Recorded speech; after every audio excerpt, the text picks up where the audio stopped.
Baik, pada kesempatan yang berbahagia ini, kita melanjutkan materi yang kedua, yaitu qawaid dan tarkib. Al-qawaidu wa tarkib. Yang mana qawaid itu kaidah-kaidah dan tarkib ialah yang artinya susunan. Amil nasab adalah huruf yang menasobkan pada fi'il mudhari'. Pada intinya, amil nasab merupakan suatu huruf yang menyebabkan fi'lul mudhari' atau kata kerja yang sedang dilakukan itu menjadi nasab atau fi'lul mudhari' yang mana akhirannya menjadi berharokat fathah. Apa sajakah amil nasab tersebut? Di antaranya adalah yang pertama, an. Huruf an atau amil nasab an juga disebut dengan an masdariyah, dan pada umumnya terletak di antara dua fi'il atau dua kata kerja. Lihatlah pada contoh berikut. Ana uridu an adhaba ilal maktabati, yang mana artinya saya ingin pergi ke perpustakaan. Kita lihat pada huruf an yang terletak di kalimat ana uridu an adhaba ilal maktabati. Jadi posisi huruf an atau amil nasab an itu terletak di antara dua fi'il atau dua kata kerja. Apa sajakah dua kata kerjanya? Uridu dan adhaba. Dan kemudian fi'lu mudhari' setelah an, maka harokat akhirnya menjadi harokat fathah, an adhaba. Kemudian contoh selanjutnya, arju an tad'uwallaha li bi khairin, yang mana artinya saya berharap kamu mendoakan kebaikan untukku. Jadi pada kalimat arju an tad'uwallaha li bi khairin, amil nasab an terletak di antara dua fi'il atau dua kata kerja. Apa sajakah kata kerjanya? Arju dan tad'uwa. Bisa dilihat bahwasannya fi'lu mudhari' setelah huruf an berharokat atau menjadi harokat fathah, tad'uwa. Contoh selanjutnya, nahnu nuridu an narji'a, yang mana artinya kita ingin pulang. Pada kalimat ini, nahnu nuridu an narji'a, di situ terlihat jelas bahwasanya amil nasab huruf an terletak di antara dua fi'il atau terletak di antara dua kata kerja. Mana sajakah dua kata kerja tersebut? Yakni nuridu dan narji'a. Bisa kita lihat bahwasanya kata kerja atau fi'il mudhari' narji'a berharokat fathah setelah didahului atau didahulukan atau kemasukan huruf an atau amil nasab berupa huruf an. Contoh selanjutnya, at-talibu yuhibbu an yutali'a ad-durusa, yang mana artinya siswa itu senang mengulang pelajaran.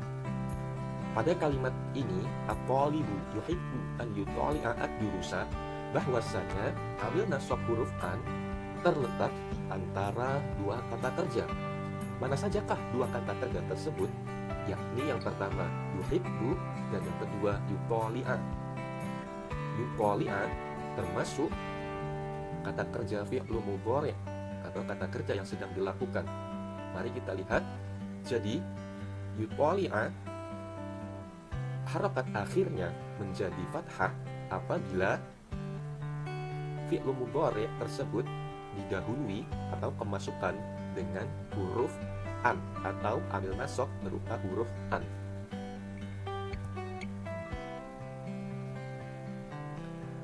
Ya, selanjutnya masih terkait amil nasab yang menjadikan fi'lu mudhari' itu menjadi fathah.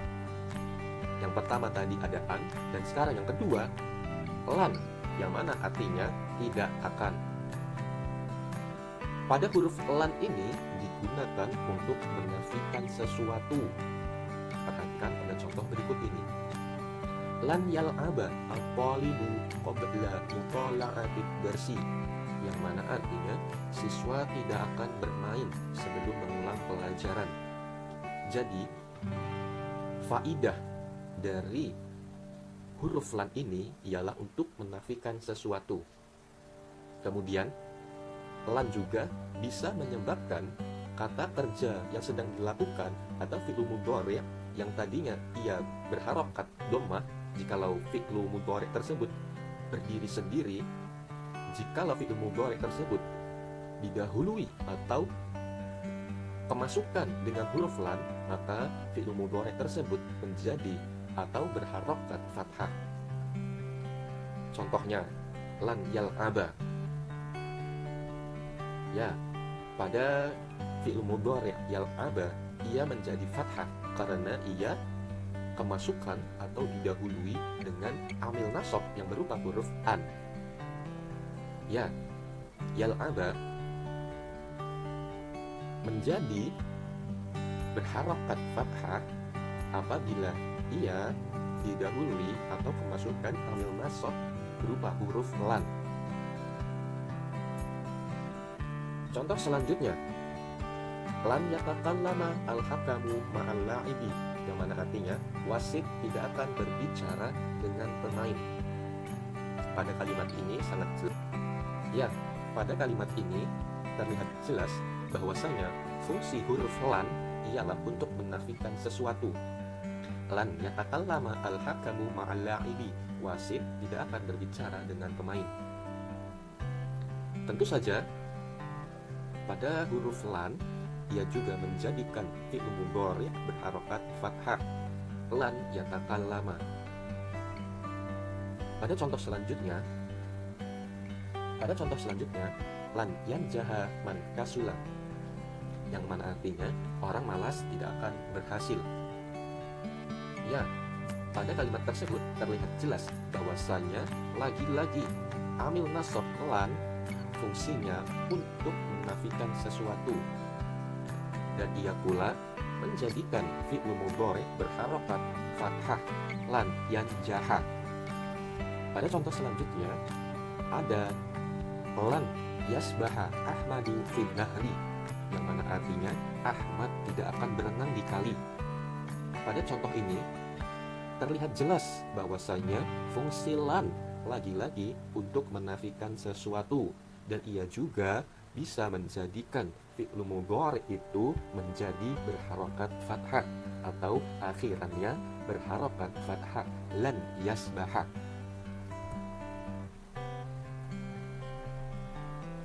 Masih terkait al-qawaid wa tarkib mengenai amil nasab yang menjadikan fi'il mudhari' berharokat fathah.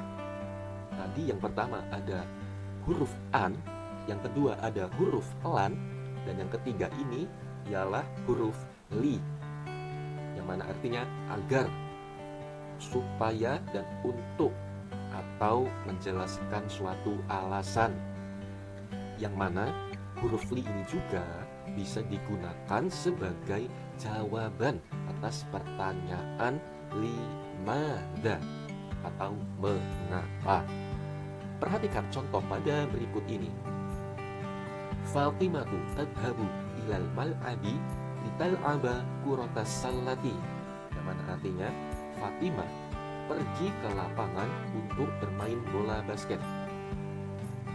Jadi kita lihat di manakah letak huruf li tersebut. Letak huruf li tersebut pada kalimat lital'aba. Jadi fungsinya huruf li tadi untuk menjelaskan sesuatu atau sebagai jawaban atas pertanyaan mengapa. Misalkan, mengapa Fatimah pergi ke lapangan? Lital'aba kuratas sallati. Dan juga untuk menjelaskan suatu alasan, mengapa Fatimah pergi ke lapangan? Lital'aba kuratas sallati, untuk bermain bola basket. Dan yang pada akhirnya, jikalau fi'il mudhari' kemasukan atau didahului dengan amil nasab berupa huruf li, maka fi'il mudhari' tersebut otomatis akhirannya berharokat fathah lital'aba. Contoh selanjutnya, yadhabu Ahmad ilal masbahi liyasbaha, yang mana artinya Ahmad pergi ke kolam renang untuk berenang. Di manakah letak huruf li tersebut? Huruf li tersebut terletak di kalimat liyasbaha. Jadi, ia menjelaskan sesuatu atau menjawab pertanyaan atas mengapa. Misalkan, mengapa Ahmad pergi ke kolam renang? Jadi, dijawablah dengan adanya huruf li tersebut, liyasbaha, untuk berenang. Dan kemudian, kita lihat pada kalimat liyasbaha, otomatis lagi-lagi fi'lu mudhari' tersebut menjadi berharokat fathah karena ia kemasukan atau didahului dengan amil nasab berupa huruf li. Pada contoh selanjutnya, tadkhulu Maryamu ila ghurfatin naumi litastariha, yang mana artinya Maryam masuk ke dalam kamar untuk beristirahat. Di manakah letak huruf li tersebut? Letak huruf li tersebut pada kalimat litastariha. Jadi, mengapa alasan Maryam masuk ke dalam kamar? Litastariha, untuk beristirahat. Jadi, lagi-lagi fungsi huruf li ialah untuk menjelaskan suatu alasan. Dan kita bisa lihat bahwasanya pada kalimat litastariha, lagi-lagi fi'lu mudhari' akhirannya berharokat fathah karena ia didahului atau kemasukan amil nasab yang berupa huruf li. Pada contoh selanjutnya, yadkhulu at-talibu ilal fasli liyadrusa ad-durusa, yang mana artinya para siswa masuk ke kelas untuk belajar pelajaran. Di manakah letak huruf li tersebut? Letak huruf li tersebut bisa dilihat di kalimat liyadrusa. Jadi, lagi-lagi huruf li di sini ia menjelaskan suatu alasan. Mengapa para siswa masuk ke kelas? Untuk belajar pelajaran, liyadrusa. Dan bisa dilihat pada kalimat liyadrusa, otomatis dan lagi-lagi fi'lu mudhari' menjadi harokat fathah dikarenakan ia didahului kemasukan dengan amil nasab berupa huruf li.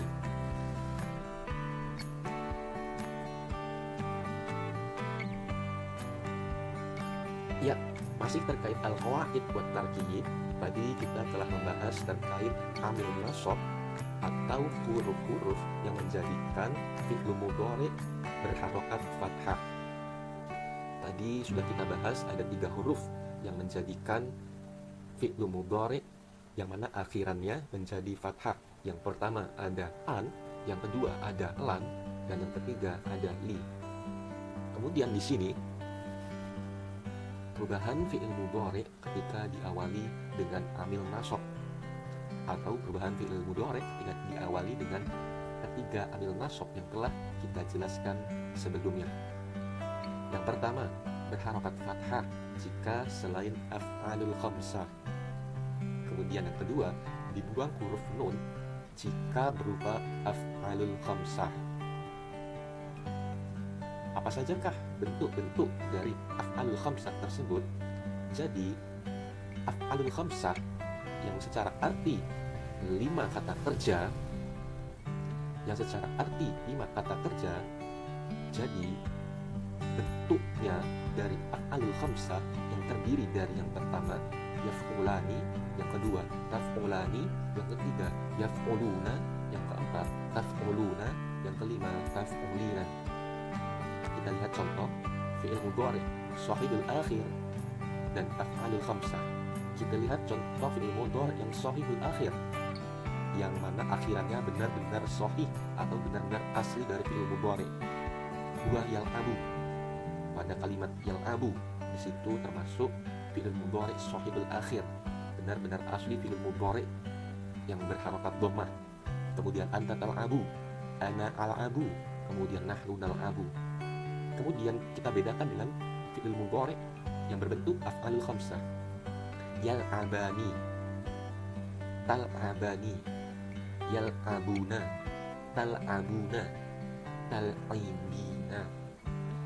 Bisa terlihat jelas kan bahwasanya di akhir-akhirnya ada bentuk wazan dari af'alul khamsah yang kita sebutkan tadi, yaf'ulani, yal'abani, taf'ulani, tal'abani, yaf'uluna, yal'abuna, taf'uluna, tal'abuna, taf'ulina, tal'abina.